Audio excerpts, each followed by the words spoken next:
بنگال کا لٹیرا، سامراج، انشے سیریل، ساتواں انشا، شارق علی۔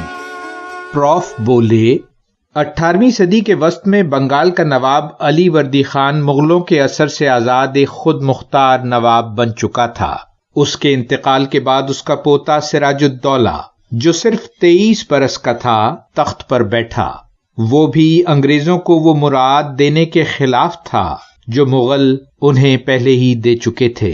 اس زمانے میں کلکتہ تجارتی لحاظ سے بہت اہم بلکہ مرکزی حیثیت رکھتا تھا، اور مال و دولت کے لحاظ سے بنگال ایک مضبوط ریاست تھی۔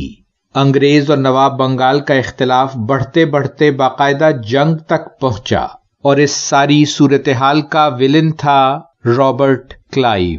میں اسے بنگال کا لٹیرا کہوں گا۔ کون تھا وہ؟ میں نے پوچھا۔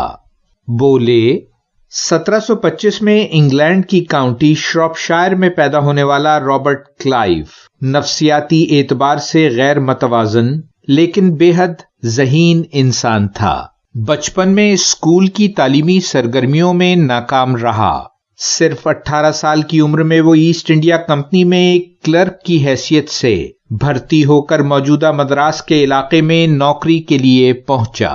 طبیعت بے حد جھگڑالو تھی اور جذباتی طور پر اس قدر ناہموار کہ ایک بار خودکشی کی کوشش کی اور ایک دفعہ ڈوئل لڑنے میں شریک رہا۔ اس کی طبیعت میں لالچ، سازش اور ظلم کوٹ کوٹ کر بھرا تھا۔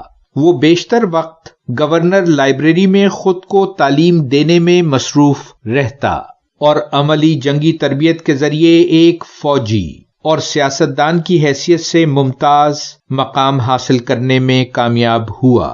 پہلے تو ایسٹ انڈیا کمپنی اور فرانسیسی فوجوں کے درمیان چھوٹے چھوٹے مارکوں میں اپنی قابلیت کا سکہ جمایا اور جنگی چالوں، خاص طور پر گوریلا جنگ میں مہارت حاصل کر لی۔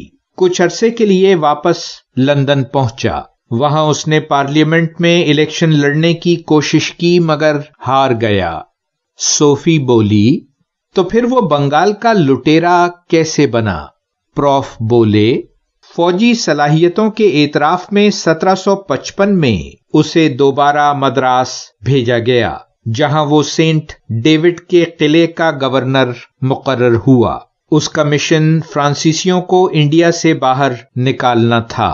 وہ مدراس میں گورنر کی حیثیت سے متحرک تھا، لیکن جب بنگال کے نواب سراج الدولہ نے ایسٹ انڈیا کے خلاف فوجی کارروائی کی تو وہ آہستہ آہستہ بنگال کے سیاسی معاملات میں زیادہ سے زیادہ دخل انداز ہونا شروع ہوا۔